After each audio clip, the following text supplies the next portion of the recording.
नमस्कार, घरचा स्वयंपाकमध्ये आपले स्वागत आहे। दिवाळी विशेष फराळ रेसिपीज मध्ये आज आपण बनवणार आहोत खुसखुशीत कमी तेलकट होणारी तांदळाच्या पिठाची इन्स्टंट चकली ही रेसिपी। चला तर रेसिपीला सुरुवात करूया। तर इथं आपण झटपट होणारी तांदळाची खुसखुशीत चकली ही रेसिपी बघत आहोत। तर या कपाने 2 कप आपल्याला तांदळाचं पीठ घ्यायचं आहे आणि कप असा शीग लावून भरायचा आहे। 2 कप तांदळाचं पीठ आपण इथं घेतलेलं आहे। महत्त्वाची गोष्ट म्हणजे हे पीठ आपण ताजच वापरायचं आहे। तांदळाचं पीठ थोड्या वेळासाठी बाजूला ठेवलेलं आहे आणि इथं आपण फुटाण्याची डाळ घेतलेली आहे। तर 2 कप तांदळाच्या पिठासाठी अर्धा कप फुटाण्याची डाळ आपण घ्यायची आहे। याला डाळवं सुद्धा म्हणतात। तर हे डाळवं आता एका मिक्सरच्या भांड्यामध्ये घालायचं आणि याला बारीक वाटून घ्यायचं। फुटाण्याची डाळ इथं बारीक करून घेतलेली आहे। अशा प्रकारे एकदम फाईन पावडर करायची आहे आणि या फुटाण्याच्या डाळीमुळे आपली चकली एकदम मस्त होणार आहे। तर हे आता तांदळाच्या पिठामध्ये मिक्स करायचं। मिक्स करताना लक्षात घ्यायचं की एकजीव अगदी हे पीठ झालं पाहिजे। हवं तर तुम्ही चाळणीत एका वेळी हे दोन्ही घालून मिक्स करून चाळलं तरी सुद्धा चालेल। चकलीसाठी आपण घरीच एक मस्त असा मसाला बनवणार आहोत। तर त्यासाठी इथं मी 1 चमचाभर धणे घेतले। चमचा केवढा आहे ते बघू शकता। अर्धा चमचा जिरे, चमचाभर मिरची पावडर, हवं तर याच्याऐवजी तुम्ही हिरव्या मिरच्यांचा ठेचा सुद्धा घालू शकता। थोडी हिंग पावडर। सगळं साहित्य आता बारीक करून घ्यायचं। मसाला इथं व्यवस्थित बारीक करून घेतलेला आहे। आता हा मसाला बाजूला ठेवायचा आणि आपले तांदळाचं आणि डाळव्यांचं पीठ आपण एकत्र केलं होतं त्याच्यामध्ये 4 टेबलस्पून तेल घालायचं आहे। कडकडीत तेलाचं मोहन घालायचे। सुरुवातीला चमच्याने मिक्स करूया। तेल खूप गरम आहे त्यामुळे चमच्याने मिक्स करा आणि आता हाताने मिक्स करूया आणि हाताने आपण हे तेल आहे ते व्यवस्थित या सगळ्या पिठाला चोळून घ्यायचं आहे। या छोट्या छोट्या टिप्स वापरायच्या म्हणजे आपला पदार्थ अगदी व्यवस्थित होतो। तर त्यासाठी व्हिडिओ सुद्धा तुम्ही संपूर्णपणे पहा। अशा प्रकारे आपण पिठाला तेल चोळलं म्हणजे आपली चकली अगदी मस्त होते। तेल सगळं पिठाला व्यवस्थित चोळून झालेलं आहे। पीठ दाबून अशा प्रकारे बघायचं मुटका होईल एवढं आपल्याला याच्यामध्ये कडकडीत तेलाचं मोहन घालायचं आहे। जर कमी वाटलं तर पुन्हा थोडंसं तेल गरम करायचं आणि याच्यामध्ये घालायचं। पण एवढ्या प्रमाणाला 4 टेबलस्पून अगदी परफेक्ट झालेला आहे। आपण तयार करून घेतलेला मसाला घालायचा। 4 चमचे इथं आपण पांढरे तीळ घेतले ते घालायचे। ते तुम्ही आवडीप्रमाणे कमी जास्त करू शकता। अर्धा चमचा ओवा घेतलाय, हातावर कुस्करून घालायचा म्हणजे त्याचा छान असा वास येतो। चवीप्रमाणे मीठ घालायचं। तर आता चकलीच्या पिठामध्ये हळद न घालता मी इथं पिवळा रंग घालते। तुम्ही सुद्धा नक्की घालून बघा, अगदी मस्त असा रंग येतो चकलीला। आणि जर तुम्हाला नको असेल तर तुम्ही हळद सुद्धा घालू शकता। तर कोमट पाण्यामध्ये थोडंसं विरघळून घेऊया या कलरला आणि पिठावरती घालूया। पिठामध्ये सगळे मसाले घालून झालेत। सुरुवातीला पाणी न घालता मसाले आणि पीठ मिक्स करूया आणि त्यानंतर मात्र आपण पिठाला कोमट पाणी घालूनच मळायचं आहे। थंड पाणी न घालता हाताला सोसवेल एवढं कोमट पाणी घाला आणि तेही एकदम न घालता थोडं थोडं पाणी घालून पीठ मळायचं आहे। पिठाचा मऊसर गोळा करायचा। पीठ आपलं मळून होत आलेलं आहे। पिठामध्ये योग्य प्रमाणात पाणी घालून मळा। पाणी जास्त झालं तर तळल्यानंतर चकली तेलकट होईल किंवा तेलात विरघळेल। तर इथं आपलं आता मऊसर असं पीठ मळून झालेलं आहे। तर पीठ आपलं इथं मळून झालेलं आहे। आपल्या बऱ्याच मैत्रिणी अशा असतात ज्या नोकरी करतात आणि दिवाळीच्या वेळेस त्यांना भरपूर कामं असतात त्यामुळे त्यांना भाजणीची चकली करायला वेळ नसतो। तर तेव्हा अशा प्रकारची झटपट होणारी चकली तयार करता येईल। एकदम खुसखुशीत व चविष्ट होते ही चकली आवडेल। तर आता हा पिठाचा गोळा जो आपण तयार केलेला आहे तो आपण आता 20 मिनिट झाकून ठेवायचा आहे। 20 मिनिटांसाठी या पिठाला आपण झाकून ठेवूया।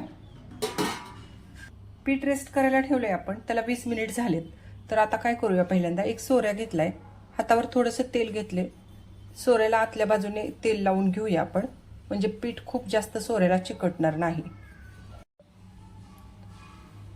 चकलीच्या या साच्याला सुद्धा आपण थोडंसं तेल लावून घेऊया। पीठ आपलं रेस्ट झालेलं आहे। तर आता याला थोडंसं मळून घेऊया। फार मळायची गरज नाही, अगदी थोडंसं मळायचं 1 मिनिटभर। पीठ पुन्हा मळून झालेलं आहे। आता आपण चकली बनवायला घेऊया। जर आपण उन्हाळ्यात ही चकली बनवणार असाल तर आपण काय करायचे, तर हे पीठ रेस्ट करायला ठेवण्यापूर्वी ओल्या कपड्यांनी झाकून ठेवायचे म्हणजे ते सुकणार नाही।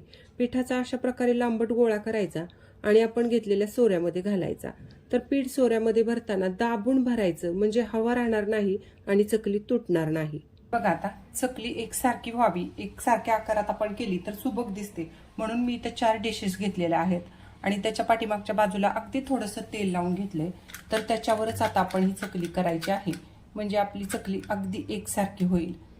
तर तुम्ही इथं बघू शकता चकली अगदी मस्त होते, तुटत नाही, काही नाही.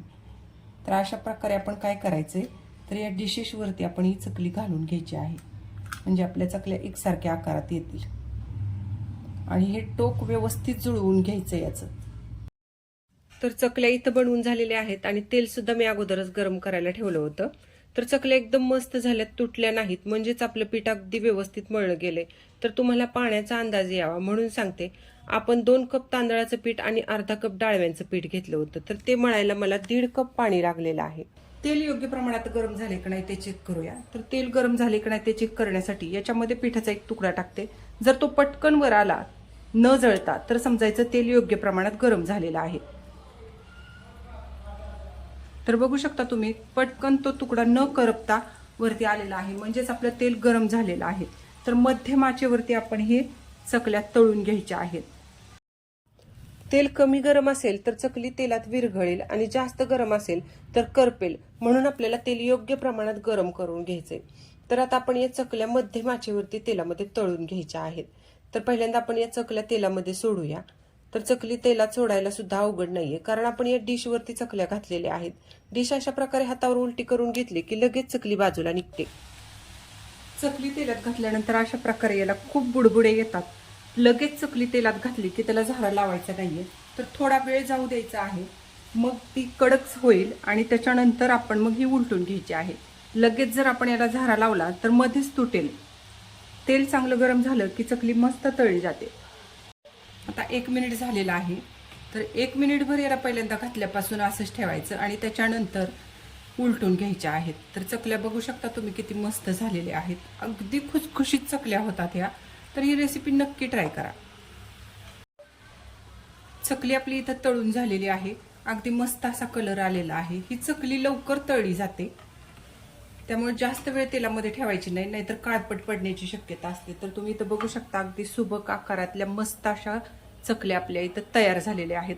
उरलेल्या पिठाच्या सुद्धा मी अशाच प्रकारे तळून घेते. चकली तेलात सोडताना तुम्हाला जर भीती वाटत असेल तेल अंगावर ओढण्याची, तर अशी थोडी कढईला सोडायची, नंतर ती आपोआप कढईमध्ये जाते. पण तेल मात्र आपलं चांगलं गरम झालेलं पाहिजे. तर तुम्ही इथं बघू शकता अशा प्रकारे मी थोडी कढईला सोडते, नंतर चकली आपोआप तेलामध्ये जाते. तर सगळ्या चकल्या इथं मी बनवून घेतलेल्या आहेत आणि तुम्ही बघू शकता सुबक आकारामध्ये आणि रंग सुद्धा याला किती छान आलेला आहे. अगदी मस्त चकली होते आणि पटकन होणारी ही रेसिपी आहे. आता काय होतं बघा, तांदळाची चकली बनवताना बऱ्याच जणींचं असं म्हणणं असतं की चकली तुटते. तर चकली तुटण्याची कारणे असतात. एकतर ते तांदळाचं पीठ ताजं नसतं, पीठ व्यवस्थित मळलेलं गेलेलं नसलं तरीही चकली तुटते, किंवा मग सोऱ्या खूप जास्त वर उंचावर धरून मग चकली तयार केली असेल तरीही चकली तुटते. चकली बनवताना शक्यतो डिशवर मी सांगितल्याप्रमाणेच बनवा, म्हणजे आपल्याला उचलून तेलामध्ये सोडायला ते सोपं पडतं. आणि या चकलीचं पीठ आपण खूप जास्त वेळ अगोदर बनवून ठेवलं तरी सुद्धा आपली चकली तुटू शकते. एका वेळी आपल्याला जेवढ्या चकल्या तळायच्या आहेत तेवढ्याच बनवून ठेवायच्या. खूप जास्त चकल्या आपण एका वेळी बनवून ठेवल्या आणि नंतर मग तळायला गेलो तेव्हा सुद्धा उचलताना मग त्या तुटू शकतात. पिठाला आकार देताना एखाद्या वेळी चकली जरी तुटली तरी बोटाने तुम्ही जुळवा, तळल्यानंतर अगदी व्यवस्थित होईल, ती अजिबात सुद्धा तुटणार नाही. तर एक चकली तुम्हाला मी आता मोडून दाखवते. बघू शकता तुम्ही अगदी कशी मस्त झालेली आहे.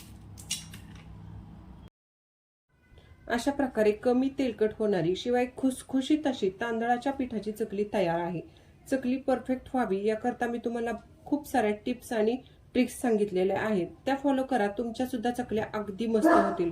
आणि हा व्हिडिओ जर तुम्हाला आवडला असेल तर व्हिडिओला लाईक करा, शेअर करा आणि अशा छान छान रेसिपीज पाहण्यासाठी घरचा स्वयंपाक चॅनलला सबस्क्राईब करायला विसरू नका. धन्यवाद.